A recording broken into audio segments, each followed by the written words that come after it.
takes a much longer process. And how do we get past this? Because, you know, they sometimes say one of the advantages of being small is it's easier to get things done.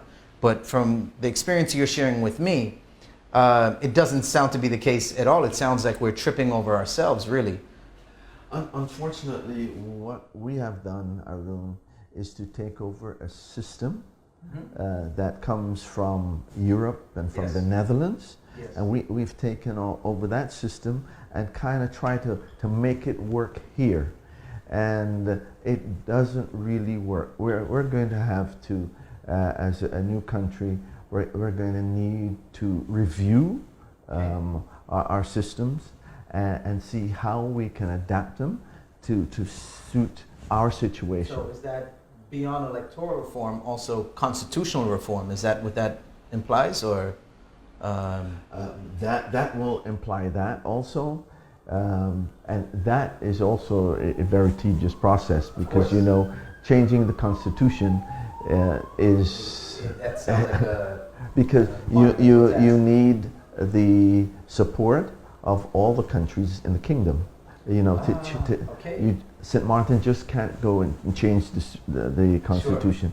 Sure. Because within the system, in the judicial system, there's something what they call uniformity. So they try to keep the laws as uniform as possible, because the judges come from the Netherlands, and they serve in all the countries and in the public entities of Saba, Statia and Bonaire. So they want to make sure that the laws are very similar. Right, so that there can be an exchange of yes, within the kingdom. So realistically, constitutional reform is that's a dream. That's not realistic.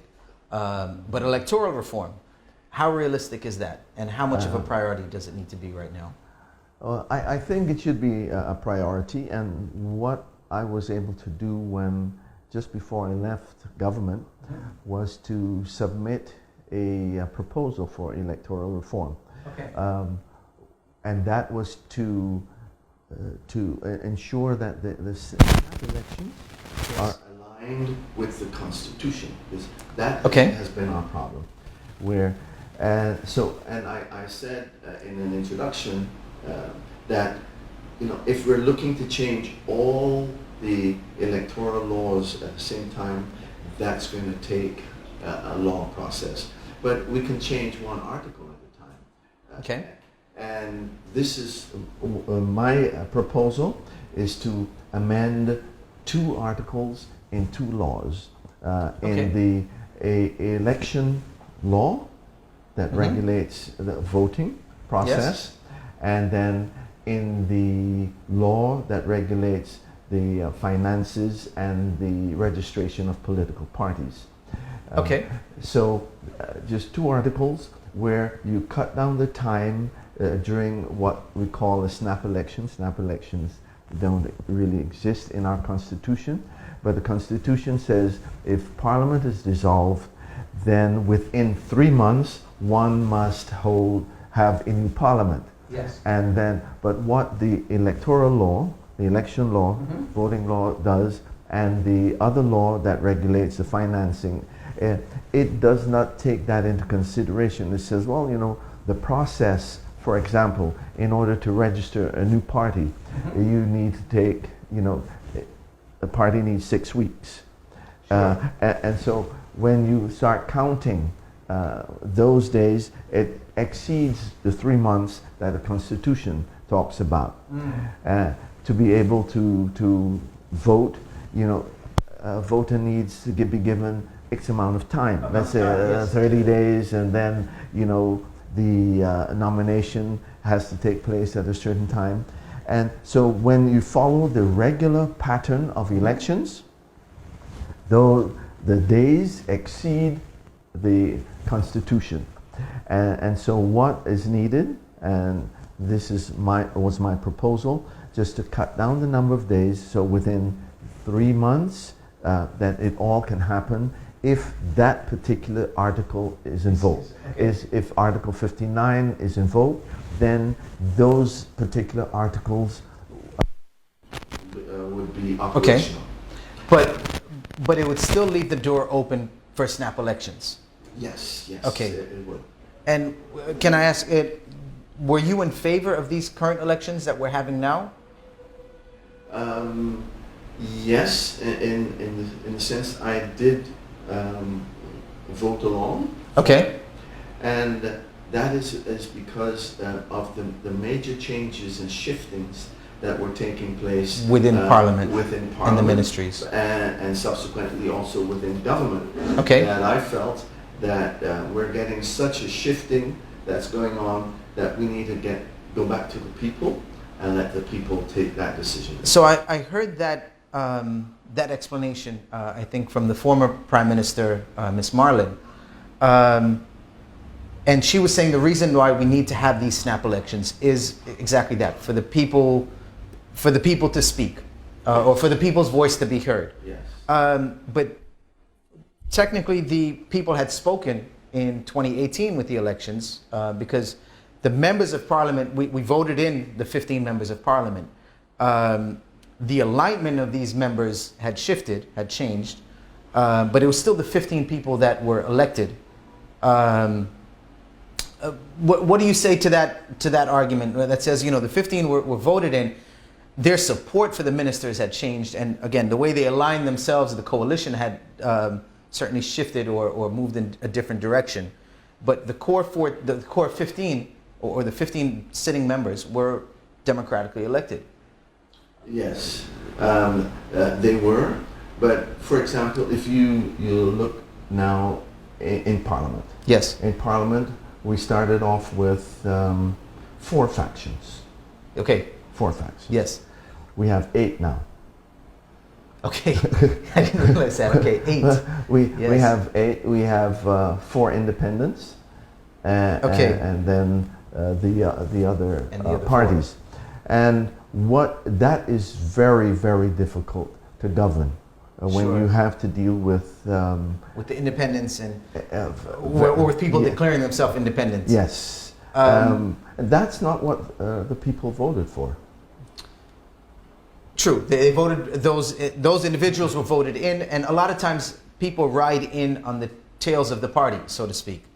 Yes. So it's not the 15 highest vote getters that get the seats necessarily. No, not necessarily. Well, case in point would be 2016.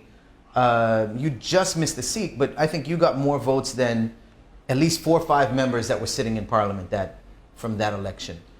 Yes, it has to do with the party. Yes. Once the party meets the number of votes that are required to have a seat, then the party. But unfortunately, because the way our laws are set up, once the party gets to that point, then the party really doesn't exist anymore in terms of the law. Then it's the individuals. I think for me, that's one of the frustrating things, I think, is you have individuals that get the seat via the party, but then they take complete ownership of the seat.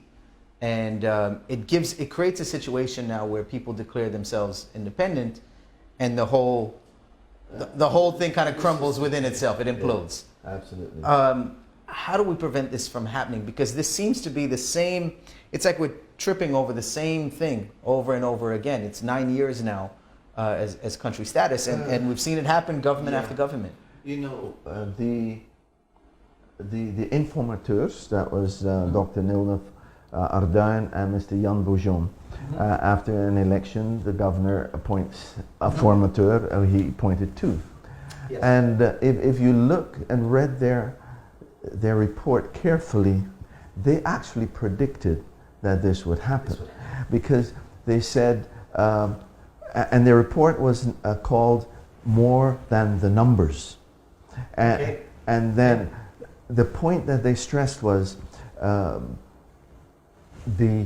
what they call the human factor is the one that's going to cause the disruption within the parties. And so they said there are 2 things, after talking to lots of people, that would be required for good and stable governance. That is a good governing program. Yes. And the second one is the human factor. How do you control the human factor?